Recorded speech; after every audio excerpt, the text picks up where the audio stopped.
Hello there. This is my first lecture of a series of lectures on operational amplifiers theory and applications. The configuration that you see in here is the operational amplifier, where you have that minus sign, which is actually the inverting input. You have the positive sign, which is a non-inverting input. You have your output. And the supply for the op-amp is not shown in here. And why it's called a DC amplifier, an inverting DC amplifier, because the input is simply a DC. And as we see in here, since it's an inverting, and I'm giving it a negative input DC, so that means the output will be positive, inverted. And the magnitude depends on the value of R2 and R1, if it's within the boundaries of the VCC of that op-amp.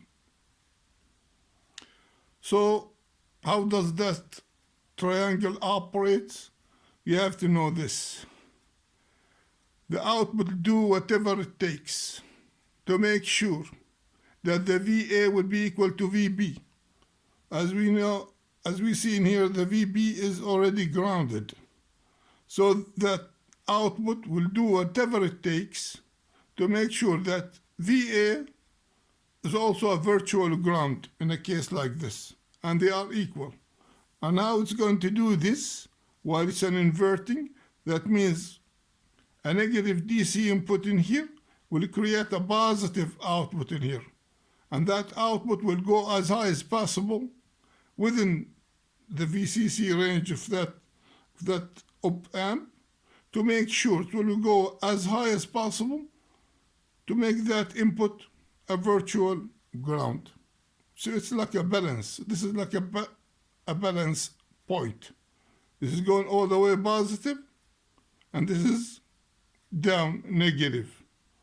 And in between, you're going to have your ground point. And this is the duty of the op-amp. I mean, understanding this will make it very easy for you to understand all configurations. It's the duty of the output to do that. And it will do it to make sure that VA will be equal to VB. And whenever that happens, that means that all the input voltage divided by R1, creating that current in there, okay, will be equal to the same current that will be going through R2. No current will be going through the inverting input.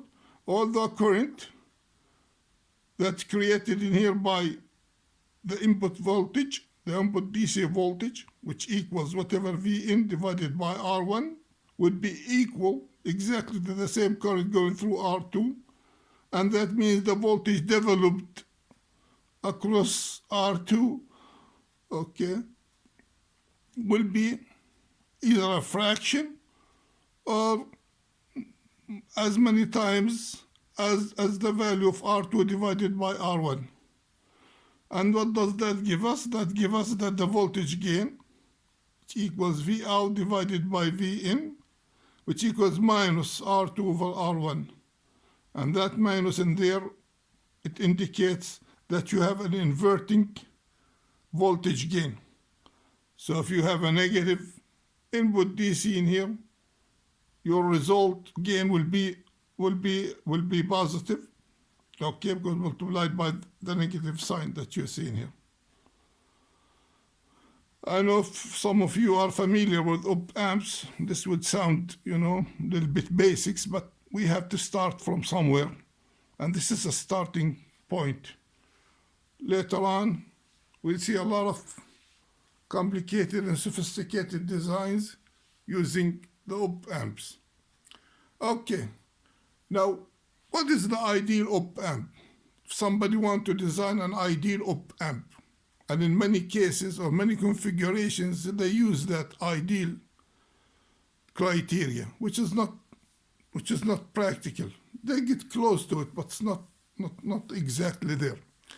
Okay, the assumption always that IB will be equal to 0 amps, and that IB is the current going through the inverting or the non-inverting input.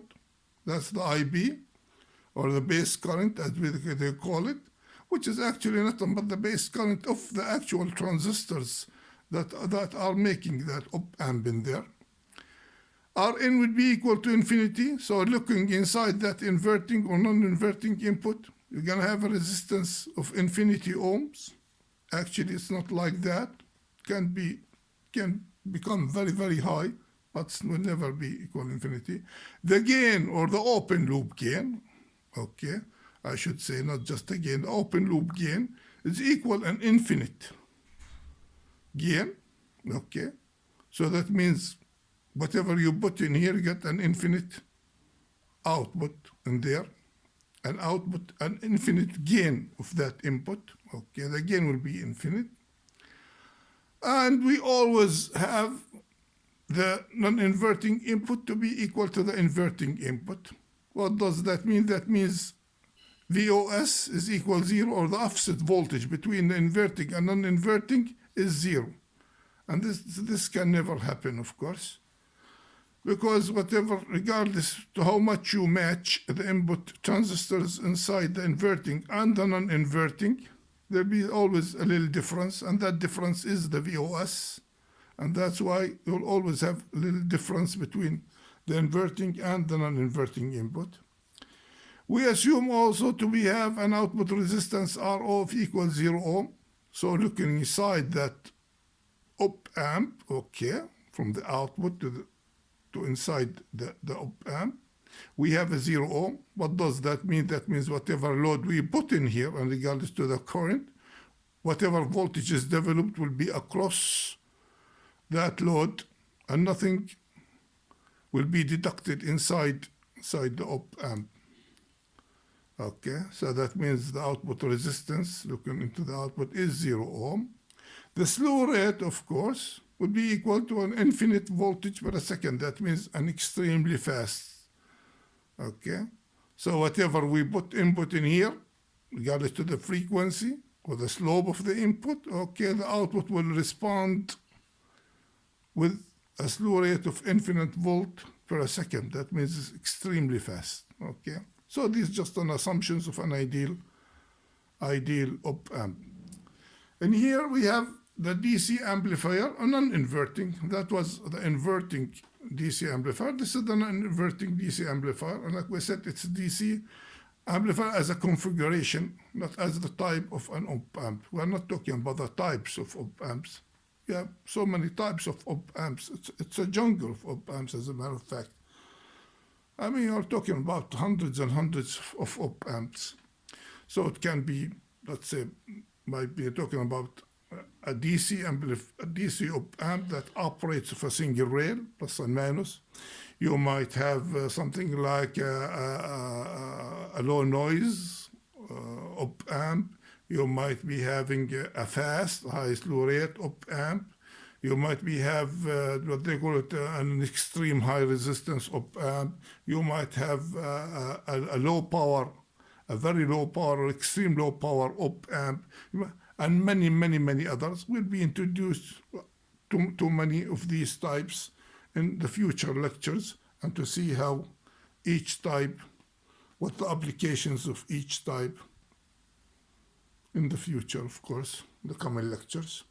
So this is a DC amplifier, non-inverting DC amplifier. Like we said before, the input is, because the input is DC, so that's the type of configuration. And how do we see these configuration? And we are not going to be exactly, we're going through what they call the equations. The equations are straightforward and very easy, but I want you just to grasp the concept of these circuits. Okay, so you have your positive input in here, the non-inverting input, and like we said before, this triangle, let's call it triangle, or this op-amp will do whatever it takes to make sure that the voltage of B is equal to the voltage of A, or in this case it's the opposite, the voltage of A to be equal to the voltage of B. You apply your voltage, this will raise like crazy, and since it's a non-inverting, so that means this voltage has to be of the same type, it has to be positive. So it will go as high as possible. Without it going high, notice that this is connected to the ground. So this is positive in here, positive voltage, and this is in here near the ground, and this will do its work by rising the output voltage to the point where the voltage at A will be equal to B. This is the duty of it, and it will do that as long as VCC allows that. Okay, because you might be having a very high resistance or whatever, you might saturate that op amp, so it never reach that state. So it will do whatever it takes to make that voltage at A equals that voltage of B. And whenever that happens, that means you are having a voltage V in to be equal the V at R1, and that states a current. And like we said before, that current won't be going inside that inverting input. It will be going all the way up to the output, okay? And that will develop, that current will develop a voltage across R2. And that means that the total voltage at the output in here, or at the gain, will be simply equals to 1 plus R2 over R1. Okay, so just divide that R2 over R1 and just add 1 to it, that one of the input voltage in here. Okay, that's what has that 1 in there. And let's see, and the equations, as we said, they are in here. They are derived. And the idea is to understand concepts, and we're going to see a lot of configurations. And that will make it easier to understand circuits. Okay, let's see now. We have an AC amplifier in here. And like we said before, we are not talking about the type of the op amp. We are saying AC amplifier as a configuration, okay? We are going to amplify AC signals. That's the way, that's what I want to say. Okay, so what do we see in here? This op amp in here is operated by a dual rail. You have a minus VEE in here and a plus VCC in there. And it's plus and minus 5 volts or plus and minus 15 volts or whatever. That depends on what kind of output you are intending to have. But this op amp in this configuration is operated by a plus VCC and a ground in between and a minus VEE. Okay. And it's an AC amplifier. Why? Because it's going to be amplifying an AC signals. If you don't put any signal on here, that means this inverting input is grounded. And when that input is grounded, that means the inverting also is grounded. And that means the output will be ground too. Okay? So this is the idea. That's why it's an AC amplifier. And when you apply an AC signal in here, as we see in here, this is an input signal.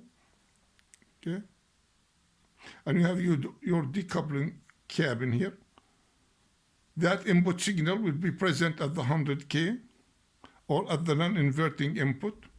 So looking inside that op amp circuit from the outside to know exactly what kind of output resistance for microphone, wherever sensor is, okay, you are be looking inside that op amp, you see only 100K. So you have 100K in parallel whatever that high resistance of the op amp is. So the minimum is the 100K. And in a case like this, you have to know that depending on the minus 3 dB frequency of interest, so if this is a microphone, for an example, you want to start at something like 16 hertz or 20 hertz. So this is the formula for it, where you make sure that X sub C at that interest of frequency is equals to 100K. And when you apply this, okay, for that value 0.1 microfarad on 100K, you get something like about 16 hertz. So say at 16 hertz, you have that voltage in there. 0.7 of the voltage is their input voltage, and 0.7 voltage at the input at the 100K. This is the minus 3 dB frequency, and as the frequency increases, most of the voltage will be across the 100K, not across the cab. Okay.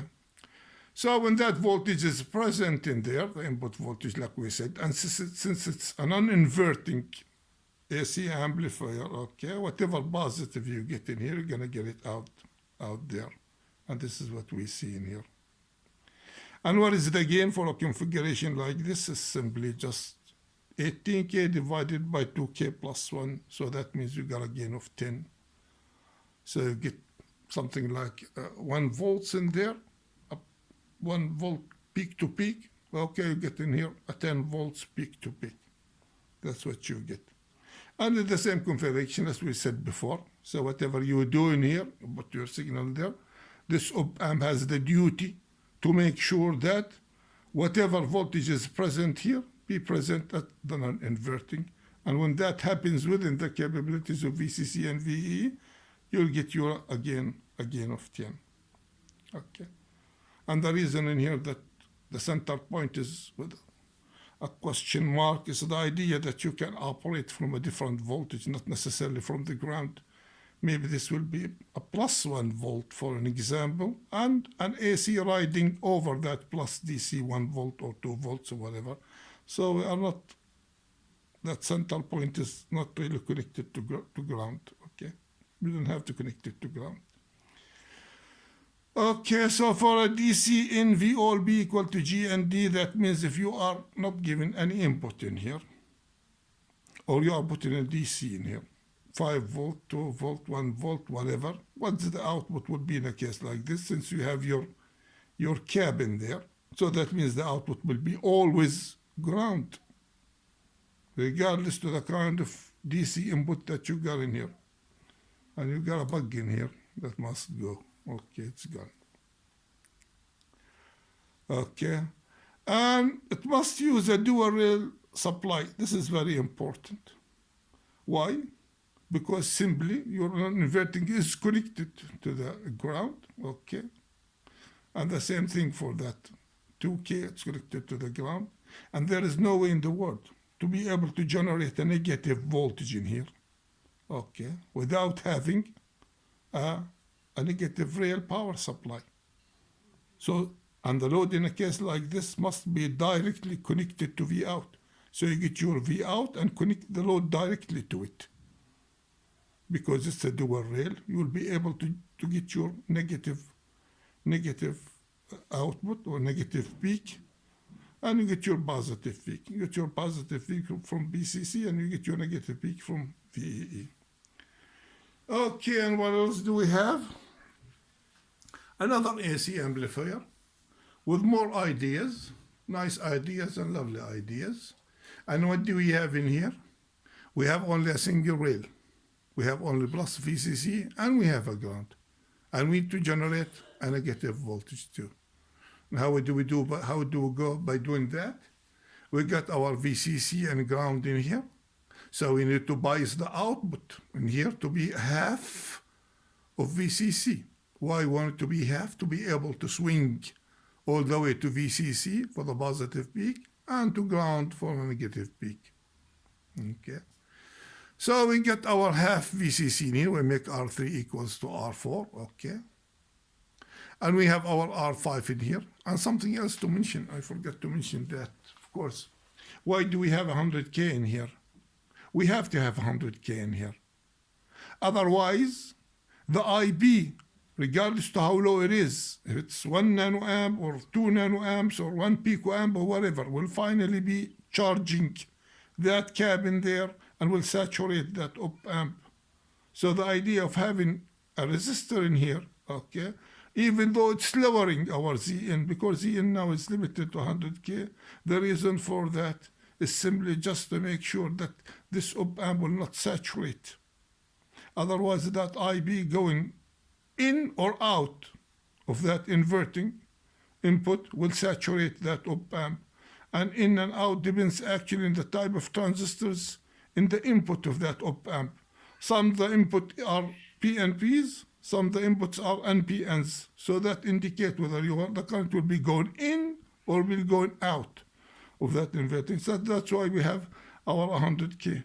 And in most cases, later on you'll see that for precision designs and things like that, the resistance looking from the inverting input must be equal to the resistance looking from the inverting input. Non-inverting equal the inverting. And a case like this, looking from the non-inverting input, you see 100K, okay? Looking from here, you see two resistors in parallel, 18K and 2K.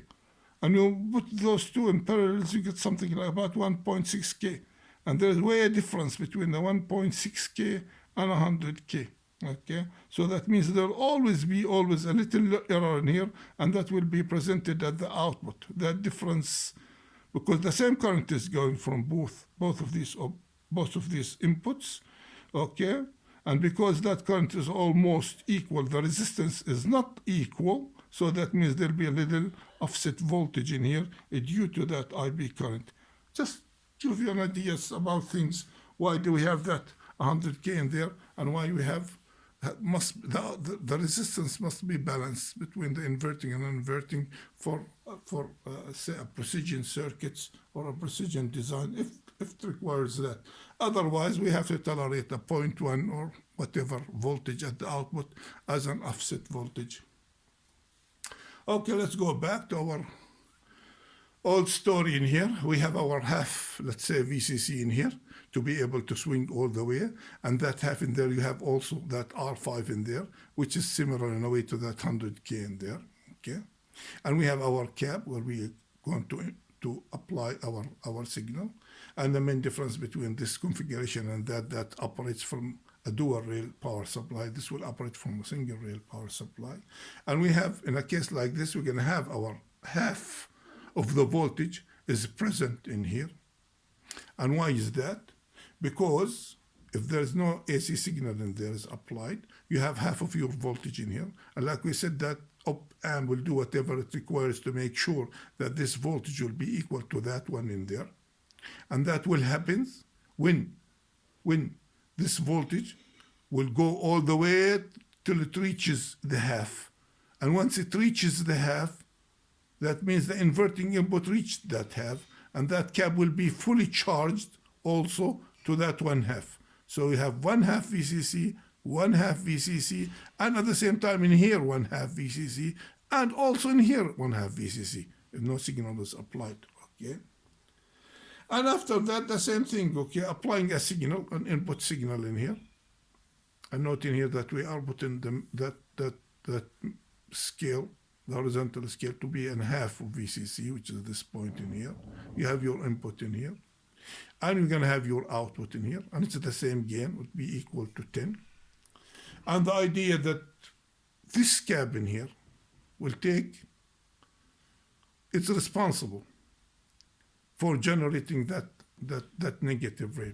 Because as far as the load is concerned, it's going to be C plus half of VCC as a positive peak and half of VCC as a negative peak. And that happens because of that cap in there. Since you have your positive input in here, okay, without any signal, it's 1/2 VCC, and this is the ground, okay? So once this goes all the way to VCC, that means you got your half positive peak at the load, okay? And once this goes all the way to the ground, you get your minus half of VCC in here. So that gives you, the cap will take care of that.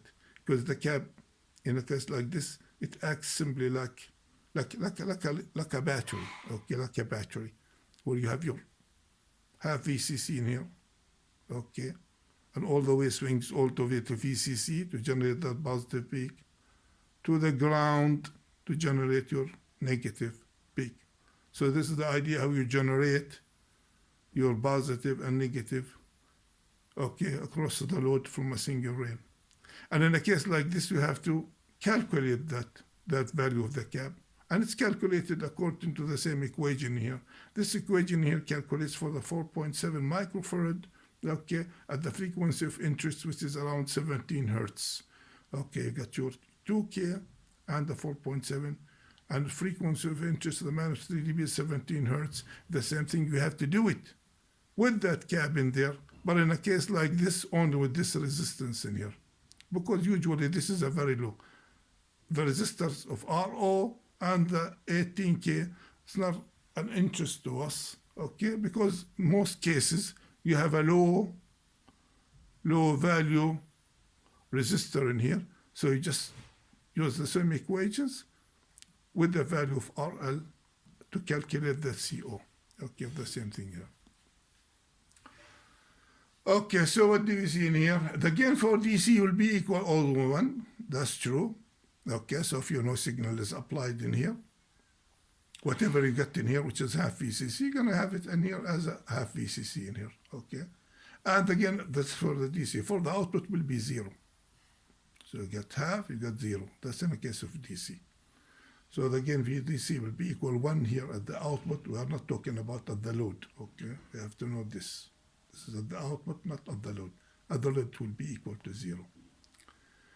So for DC, this op-amp is a follower. Yes, it is a follower because this input is floating in a case like this. It's simply floating. It will not start conducting unless you apply your AC in there. Okay. So this floating in the air, just a floating resistor. And you got your resistor in here between the output and the input. And this is nothing compared to whatever resistance you got inside the op-amp because they are in series. This in series will resistance in here of whatever 100 mega ohm or whatever, so you can never notice it. So this actually will operate as a follower, okay? And the main advantage of it that it can operate using a single rail supply, okay? So I believe we covered the whole thing about this configuration. Let's see, try and go forward a little bit. And this is a follower, similar to that one. I mean, if you put a resistor in there, if you don't put a resistor in there, it's a follower. In many cases, you just put a resistor in here, another resistor in there, just to make a balance and to make sure there's no VOS. Okay, let's see how it is. Rn prime in here, and this is RO prime, which is very high in general. And Vin will be equal to V out because it's a follower. Whatever I apply in here, DC, AC, whatever, the gain will be, the input voltage will be equal to the output gain. But the difference is that this can drive a low resistance loads. This can't do that. That's why you put your buffer in there. This output can supply current.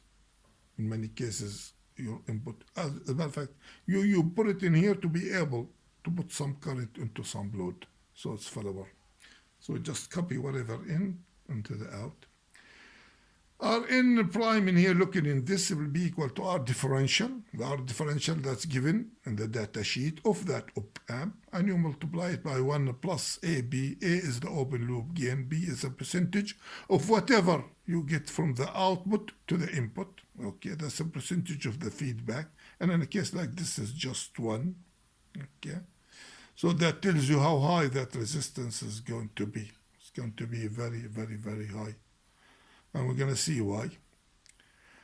RO is the same thing. RO will be much smaller with the open loop gain. That's called an open loop gain, 1 plus A plus B. The same thing, RO divided by 1 plus A, B. And in a case like this, like we said, R differential, that's for the 741, R differential is expected to be around, that's an old version, of course, you know, old designs like this. I mean, new designs is with much, much better performance. R differential in here is around 2 mega ohm for the original 741. And imagine, I mean, 2 mega ohm multiplied by open loop gain, which is in a case like that. Let's see what is the open loop gain. It's expected to be, it's 2 times 10 to the 5th. That's at 0 frequency, so it means about 200,000. I mean, imagine what kind of resistance you're going to get in there when you multiply this by the 2 mega. RO is going to be so small because RO in a case like this, it's only 75 ohms. Now, when you divide it by around 200,000, okay, that means it's already 75 divided by 200,000. It's going to be so small. Okay, and what else do we have? We have our slew rate for that original 7 volt. It's around 0.5 volts per microsecond. Very slow. This is a very slow op amp. You got op amps operating at around 1,000 or multi-thousands volts per microseconds. There are op amps that exist that operate more than 1,000 volt per microsecond. The ICC for the whole chip is around 1.4 milliamp, which is considered to be hungry for power. I mean, this is a lot of current when you have a circuit of something like 10 or 20 op amps. That would be a lot of current. Okay, but anyway, these are the original specs for it. The VOS is 2 millivolts. That the difference between the transistors of the inverting and non-inverting. Okay, the difference between them, you can never have the same VBEs for both of them. So you have a VOS of 2 millivolts. Okay, the difference between those 2 millivolts. You know that VBE for transistor may be around 0.6 volt or whatever. So one of them will be less or more by about 2 millivolts. Okay, and when you have high gain, that makes a lot of difference, by the way. ISC, with short circuit current for an op amp of 741, it's 25 milliamps. So just to give you an idea of old op amps and the specs for such an op amps. Okay, ISC is around 25 milliamps. So you are able to provide something like about 25 milliamps out of that output in there. That gives you an idea. And you have to know that loop gain 1 plus AB always is affected by frequency.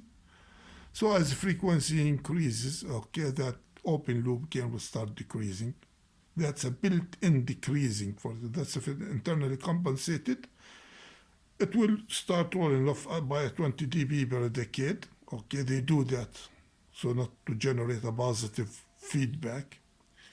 It's made to go down by the increase of frequency. It's made to do that. And if it's not made to do that, we have to add an external frequency compensation to make sure that you never have a positive feedback.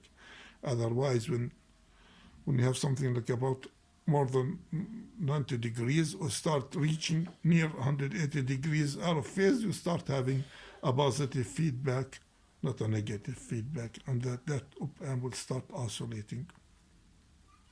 So these are the ideas.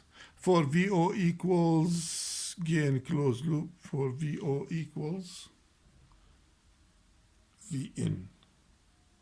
Okay, that we're talking about these datas in there. Okay. So these datas apply for VO equals Vin. That's when you are operating as what they call it, as a follower. But doesn't really matter. Most of these things are specifications for that op amp. I don't know. I guess maybe it's written for data sheets that these apply only when VO equals closed gain equal Vn. Anyway, okay, what else do we have in here? We have in here something like if you want to charge a little battery in here. Okay, something like your load in here. Since whatever Vin you got in here, you're gonna get it across that resistor in there. Okay. So regardless of the type of load, if you are not just exceeding whatever VCC is, so you're gonna have that current going in there. So if whatever your voltage in there, according to the resistor you select in there, it will be like a charger, battery charger for that load in there. Okay. Where IR equal Vn over R, which equals IL. And what else do we have? Probably the same idea. You need, I mean, you know that the load in here is above whatever Vn is. Okay, so it's hanging between Vn and Vo. Okay, it's hanging in there. If you want that load to be grounded, like we said in here, you have to use what they call it, a floating power supply. Floating power supply, that means it's not connected to earth or to anything. It has to be floating. So this in here will be the reference point, that the reference point for the configuration and the reference point for the power supply. Okay, it must not be earthed or grounded. So this is the reference for them. In a case like this, you're going to have your load. And actually, this circuit is exactly like this circuit. You got your load and you got your load. You got your R in here and you got your R in here. It's the same thing, you know. The V in is, they got it through this potential divider, and here just gave it just V in. So this circuit is exactly like that circuit in there. Okay. And it's capable of, they have a negative rail in here. I have no idea why. Yeah, it must be a negative rail, because you never know what's going to happen when you go up and down. They have both double rail in there, and there is not shown that double rail. No, doesn't have to be a double rail in a case like this, provided you have a signal that's above whatever within the capabilities of that op amp in there, because many of these op amps cannot swing all the way to VCC and all the way to ground.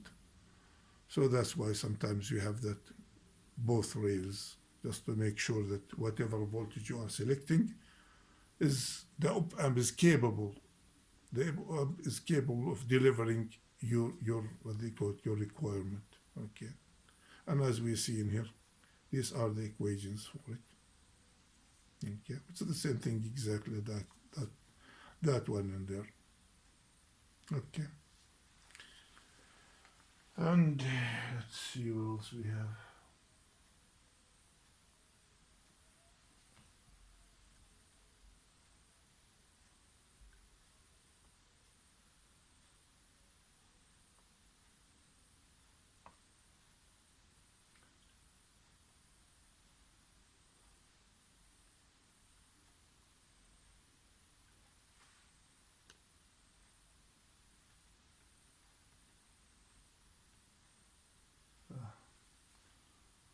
Okay.